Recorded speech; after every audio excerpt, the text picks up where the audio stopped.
बिस्मिल्लाहिर्रहमानिर्रहीम। अस्सलाम वालेकुम। तो बच्चे, आज का जो लेक्चर है हम लोगों ने लास्ट लेक्चर हम जो ऑस्किलेशन में किया था, तो बेटा उसमें हम लोगों ने ये देखा था कि जो हमारा सिंपल हार्मोनिक मोशन और सर्कुलर मोशन है ये एक जैसे हैं, और इसकी इक्वेशंस ड्राइव की थी हम लोगों ने कि वो बॉडी जो कि सर्कुलर मोशन भी कर रही है और उसका मोशन सिंपल हार्मोनिक मोशन भी है, तो उसकी इंस्टेंटेनियस डिस्प्लेसमेंट, उसकी इंस्टेंटेनियस वेलोसिटी और उसकी इंस्टेंटेनियस एक्सेलरेशन क्या होगी। तो नेक्स्ट उसमें एक चीज़ आप लोगों ने देखी थी कि हमने फेज़ एंगल का नाम लिया था या फेज़ के बारे में इंफॉर्मेशन दी गई। तो चैप्टर नंबर 5 के बारे में तो आप उसमें आपको क्लियर हो चुका है कि फ़ेज़ क्या चीज़ था, कि बेसिकली ठीक है। तो अभी हम ऑस्किलेशन से रिलेटेड देखेंगे कि फ़ेज़ क्या चीज़ है, ठीक है। तो उसमें क्या कहता है कि the angle which specifies the displacement as well as the direction of motion, ठीक है, of a point executing simple harmonic motion. तो इस डायग्राम के अंदर आप गौर करें कि सिंपल हार्मोनिक मोशन या सर्कुलर मोशन परफॉर्म कौन कर रहा है, वो पॉइंट पी कर रहा था। तो इस मोशन की वो एंगल जो इसकी डायरेक्शन भी बताए, ठीक है, specifies the displacement as well the direction of the motion, के वो मोशन की डायरेक्शन भी बताए और डिस्प्लेसमेंट के बारे में भी बताए, उसको हम क्या कहते हैं, फेज कहते हैं। और इसमें ये जो theta is equals to omega t है, ये वो एंगल है जो कि बेसिकली इसकी क्या है, डिस्प्लेसमेंट के बारे में भी बता रहा है और डायरेक्शन भी बता रहा है कि ये मोशन किस तरह को जा रहा है। तो this is called a phase of simple harmonic motion, ठीक है। तो कहते हैं कंसीडर करो कि हमारे पास एक डिस्प्लेसमेंट है वेलोसिटी की बॉडी, ठीक है, वो सिंपल हार्मोनिक मोशन कर रही है। तो क्या करती है कि वो पॉइंट पी से मूव करती हुई जाती है पॉइंट इनिशियल से पॉइंट पी पे ये मूव करती हुई जा रही है, ठीक है। तो कहते हैं हम इजीली क्या कर सकते हैं कि इसकी डिस्प्लेसमेंट और वेलोसिटी को हम फाइंड कर सकते हैं। हमने कंसीडर ये किया कि जो स्टार्टिंग का जो एंगल था हमारा, जो जहाँ से मेन पोजीशन से स्टार्ट किया, उसको फाई से रिप्रेजेंट कर दिया, ठीक है। और कहता है कि पॉइंट पी जहाँ से स्टार्ट कर रहा है उसका मेन पोजीशन से पहले ही फासला फाई है, ठीक है। अब क्या करता है, फाई से आगे जो आंसर है वो कुछ फासला और तय करता है, उसको हमने क्या कह दिया, डिस्प्लेसमेंट तय करता है। तो वो क्या है, theta is equals to omega t है। तो फाई हमने वो इनिशियल करी है कि हाँ वो पहले मेन पोजीशन पे नहीं मौजूद, बल्कि पहले ही थोड़ा सा आगे मौजूद है और आगे से अपना मोशन स्टार्ट करता है, ठीक है। तो इसलिए ओमेगा टी कहते हैं। अब ये यही चीज़ कहता है कि this equations indicate the displacement and velocity of the simple harmonic oscillator are determined by the angle. This angle is obtained when the simple harmonic motion is related with the circular motion. तो basically हम ये phase angle के बारे में जो information है, phase angle कैसे find कर सकते हैं, अगर हम सिंपल हार्मोनिक मोशन को किसके साथ रिलेट करें, सर्कुलर मोशन के साथ करें। क्योंकि आपने चैप्टर नंबर 5 में पढ़ा होगा कि बेसिकली जो सर्कुलर मोशन है वही हमें क्या है, इन्फॉर्मेशन एग्जैक्ट इस एंगल के बारे में इंफॉर्मेशन देता है। It is the angle which is the rotating radius O P, मतलब आपका जो रेडियस ओ पी है, जिसको अपने मैक्सिमम डिस्प्लेसमेंट एक्स नॉट या रेडियस कह दिया था, with the axis at any instant called phase. तो कहता है कि किसी भी वक्त जो है ये क्या कर रहा हो, किसके साथ, एक्सिस के साथ जो एंगल बना रहा होता है वो मेन पोजीशन के साथ, उसको हम क्या कह देते हैं, फेज कह देते हैं इस मोशन के, ठीक हो गया। इसके बाद कहता है कि जो मेन चीज़ है, इसके दो मुख्तलिफ केसेस हैं आपके फेज़ के। उनमें एक इनिशियल फेज़ केस है या केस नंबर 1 इसको हम कह देंगे। उसमें क्या चीज़ है कि अभी इनिशियल के यहाँ स्टार्ट कहाँ से कर रहा है, कुछ हो सकता है कि अभी क्या करें, ज़ीरो डिस्टेंस से, जिस तरह हम फासला तय करने की बात करते हैं, तो हो सकता है कि कुछ जो है वो वहाँ से अपना सफ़र शुरू करें जहाँ पे लिखा ही सिफर हुआ फासला। लेकिन ज़्यादातर ऐसा नहीं होता। अगर हम नारवल वगैरह से इधर से भी बाहर निकलें थोड़ा सा, तो बेटे होगा क्या कि वो फेज़ जो है, हाँ हो सकता है कि हमारा जो डिस्टेंस है वो सिफर ना हो, बल्कि कहीं आगे से हम जो अपनी इमोशन को या डिस्टेंस को कवर करना स्टार्ट करें। तो कह रहा है कि जर्नल में आमतौर पे जब हम कहते हैं कि time t is equal to, जब हमने सफ़र या कोई भी रोटेशन स्टार्ट नहीं की है, तो the radius can make any angle phi with an x axis. मतलब ये है कि बच्चे कह रहा है कि पी जो है पॉइंट, वो अपनी मोशन जो है वो इस O1 पॉइंट से नहीं शुरू करता, बल्कि वो शुरू ही पी से करता है। तो अगर गौर करें, अगर पी से शुरू कर रहा है तो वो मेन पोजीशन जो कि O से O1 तक है, इसके साथ पहले ही कुछ ना कुछ एंगल बना रहा है फाई, ठीक है, इससे फिगर में है। तो कहते हैं in time T the radius would rotate. अब कहता है कि क्या होगा, हम अगर कुछ टाइम देते हैं तो पी इनिशियल से पी तक जाते वक्त क्या करेगा बेटा, ये कुछ ना कुछ टाइम जूम करेगा। तो कहता है इतनी देर में होगा क्या कि ये कुछ और फासला तय कर, जिसको हमने ओमेगा टी कह दिया, ठीक है। तो कहता है जो डिस्प्लेसमेंट है हमारी ओ एन, जो कि एक्स इक्वल है एट इंस्टेंट टी, कि वो जो टाइम है, फॉर एग्जांपल हमने पी से फासला शुरू किया और टी टाइम के बाद हमने क्या कर दिया, स्टॉप कर दिया, और ये कहाँ पे पहुँच चुका है, पॉइंट पी पे पहुँच चुका है, पी इनिशियल से। तो कहता है उस वक्त जो उसकी बेटे डिस्प्लेसमेंट होगी एक्स, वो हम किस फार्मूले से देते हैं, या आप लोगों ने लास्ट लेक्चर देखा, x equal to x not sine omega t plus five, क्योंकि बेसिकली डिस्प्लेसमेंट हमने लेनी है मीन पोजीशन से, तो मीन पोजीशन से जो टोटल डिस्प्लेसमेंट है उसकी वो क्या है, वो ओमेगा टी प्लस फाइव है।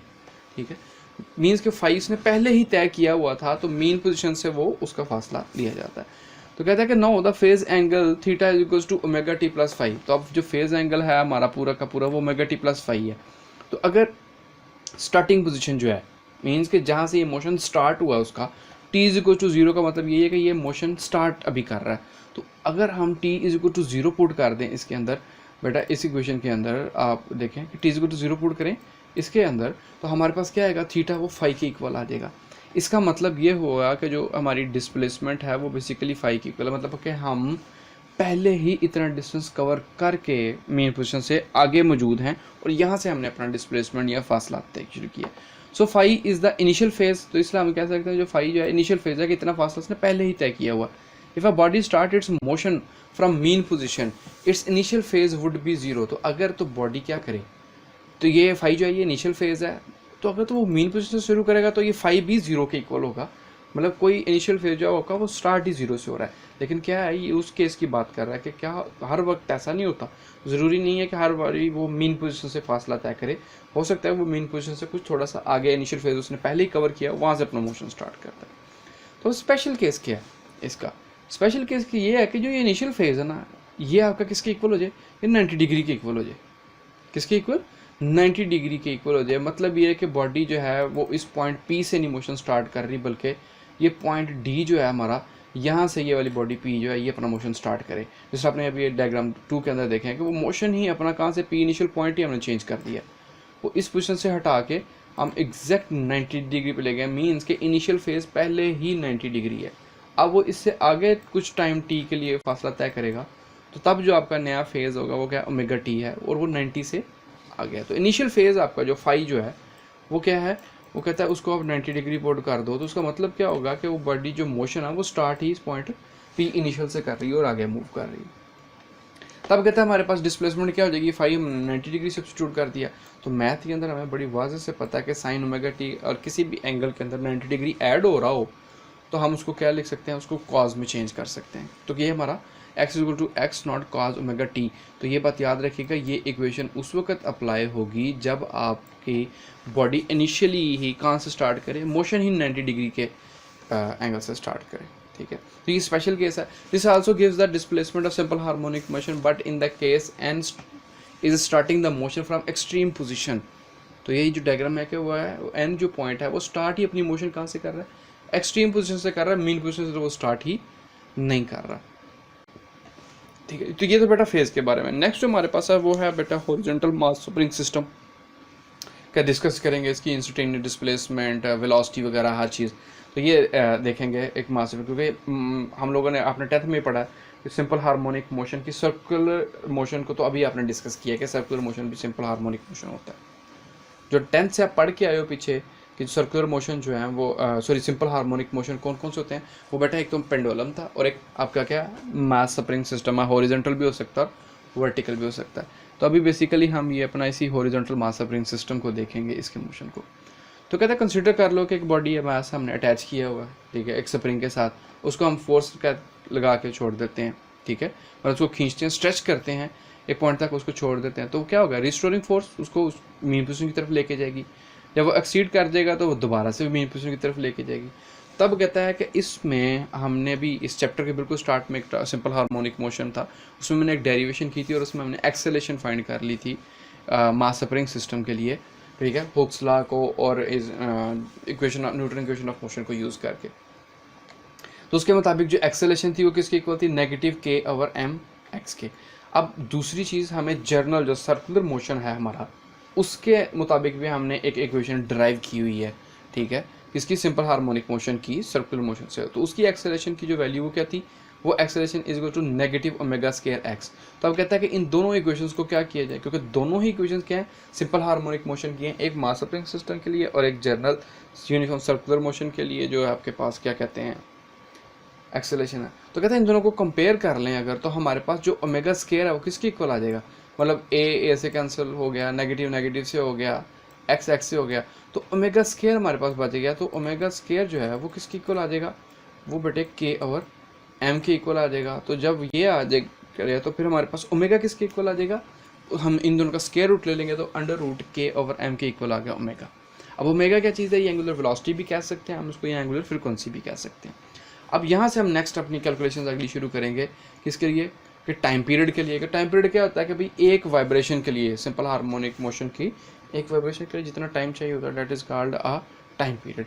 तो उसका फार्मूला बेटा आप लोगों को पता है, T is equal to 2 pi over omega. ठीक है, तो ये किसके लिए 2 पाई ओवर ओमेगा क्या है। ठीक है, ये कहाँ से आया कि आपको पता है कि बेटा ओमेगा किसके इक्वल था, 2 पाई एफ के, और फ्रिक्वेंसी और टाइम पीरियड का आपस में क्या ताल्लुक है, इन्होंने लिया। तो वहाँ से हम लोगों के पास ये, अब इसमें क्या करें, ओमेगा का हमने अभी पीछे कैलकुलेट किया है किसके लिए, मास स्प्रिंग सिस्टम के लिए क्या वैल्यू है, omega is equals to under root k over m. तो उसकी वैल्यू हमने सब्स्टिट्यूट कर देनी है किसकी जगह पे, ओमेगा की जगह पे। तो ठीक है, इसको सिंपलीफाई किया तो बेटा हमारे पास जो टाइम पीरियड है किसका, मास स्प्रिंग सिस्टम का, वो क्या आ जाएगा 2 pi under root m over k. ये आप लोगों ने मैट्रिक में जस्ट स्टडी किया होगा, आपको ये उस उधर ये नहीं बताया होगा कि ये कैसे टाइम पीरियड आपके पास आता है। तो ये टाइम पीरियड है किसका, मास स्प्रिंग सिस्टम का 2 pi under root m over k है। इसके बाद बेटे इंस्टेंटेनियस डिस्प्लेसमेंट है किसी भी आपके पास, क्या कहते हैं, सिंपल हार्मोनिक ऑस्किलेटर की। तो उसकी जो इक्वेशन वो कहती है x to x not sine theta के। ठीक है, तो कहता है कि इसमें हमारे पास क्या आ गया, सो थीटा अब हमें भी पता है कि फेज एंगल है, तो वो क्या हो जाएगा ओमेगा टी, हमने सब्स्टिट्यूट की थीटा की जगह, तो X equal to x not sine omega T आ जाएगी। इसके बाद क्या कहता है कि ओमेगा अब दोबारा आ गया, ओमेगा की जगह उसकी वैल्यू सब्स्टिट्यूट कर दिया under root k over M, क्योंकि जो ओमेगा था वो किसके इक्वल था बेटे, आपको पता है पीछे क्या, under root k over M के इक्वल है। तो हमने वैल्यू सब्स्टिट्यूट की, तो ये हमारे पास क्या है, इंस्टेंटेनियस डिस्प्लेसमेंट आ गई हमारे पास किसकी, मास स्प्रिंग सिस्टम की। इसी तरीके से इंस्टेंटेनियस वेलोसिटी है, तो हमें इक्वेशन का पता है जो हम जनरल सर्कुलर मोशन के अंदर हम लोगों ने की थी, वो क्या थी, वोटा v is equal to omega under root x naught का स्क्वायर, ये एम्पलीट्यूड माइनस इंस्टेंटेनियस डिस्प्लेसमेंट। ठीक है, अब इसमें भी ओमेगा की जगह इसकी वैल्यू सब्स्टिट्यूट करें अगर हम, तो v इज इक्वल टू क्या आ जाएगा, under root k over M. ठीक है, अब यहाँ पर हमने इसको थोड़ा सा सिंप्लीफाई करना चाह रहे हैं, लेके जाना चाह रहे हैं in terms of maximum velocity उसमें। तो क्या कहता है कि भाई हम एक्स नॉट स्क्वायर को इसमें से कॉमन ले लेते हैं। तो जब हमने एक्स नॉट स्क्वायर को कॉमन लिया तो ये क्या बन जाएगा, 1 negative x square over x naught का स्क्वायर। ठीक है, अब ये स्क्वायर है और क्योंकि दोनों मल्टीप्लाई हो रहे हैं, ऊपर अंडर रूट था, तो हम इनको अलग करके भी लिख सकते हैं। तो हमारे पास ये जो इक्वेशन क्या बन जाएगी, x not under root k over M. अब वो ये कहता है कि अगर ये जो हमारे पास इंस्टेंटेनियस वेलोसिटी है, ठीक है, ये मेन पोजीशन से हो, इंस्टेंटेनियस वेलोसिटी कि मेन पोजीशन पे हो, और मेन पोजीशन का मतलब क्या, क्या आपकी इंस्टेंटेनियस डिस्प्लेसमेंट क्या हो, 0 हो, तो तब क्या कहता है कि हमारे पास जो वेलोसिटी होगी वो मैक्सिमम होगी। क्या होगी, मैक्सिमम होगी। वो कैसे, जस्ट कहता है कि भाई हमने क्या किया कि एक्स नॉट की जगह पर, एक्स की जगह पे मेन पोजीशन है, तो एक्स की जगह पे हमने 0 सब्स्टिट्यूट किया, तो 1 हो गया हमारे पास इधर। तो अब ये कहता है कि भाई under root k over M we not, अब ये मैक्सिमम वेलोसिटी है इसलिए वी नॉट यूज़ कर रहा है। ठीक है, तो उसकी जो वैल्यू है हमारे पास कैलकुलेट कर ली, वी नॉट के मैक्सिमम जो वेलोसिटी है इसकी, वो क्या होगी, तो मैक्सिमम डिस्प्लेसमेंट। ठीक है, under root k over M, ये हमारे पास क्या है, पीक वैल्यू है, ये मैक्सिमम वेलोसिटी है, पीक वेलोसिटी है। इन्हीं वैल्यूज़ को क्या किया हम लोगों ने बेटे, सब्स्टिट्यूट कर देना अपने इनिशियल इक्वेशन में। तो हमारे पास जो इंस्टेंटेनियस वेलोसिटी है उसकी इक्वेशन क्या आएगी, v is equals to v naught under root 1 negative x square over x naught का स्क्वायर। ठीक हो गया। तो कहता है कि भाई ये जो फार्मूले हैं वेलोसिटी और डिस्प्लेसमेंट के, ये, और कहता है कि ये जो हमारे पास फार्मूले हैं वेलोसिटी के और डिस्प्लेसमेंट के, ठीक है, कहता है ये हॉरिजॉन्टल सिस्टम के लिए तो हैं। तो कहता है कि अगर हम क्या करें, एयर फ्रिक्शन को कंसीडर ना करें, तो कहता है ये वर्टिकल मास स्प्रिंग सिस्टम के लिए भी यही सारे के सारे वैलिड हैं, उसमें कोई तब्दीली नहीं आती। ये तो बेटा आज का लेक्चर, इंशाल्लाह नेक्स्ट हम फिर एनर्जी कंजर्वेशन वगैरह और पेंडुलम को भी देखेंगे। ओके बच्चे, अल्लाह हाफिज़।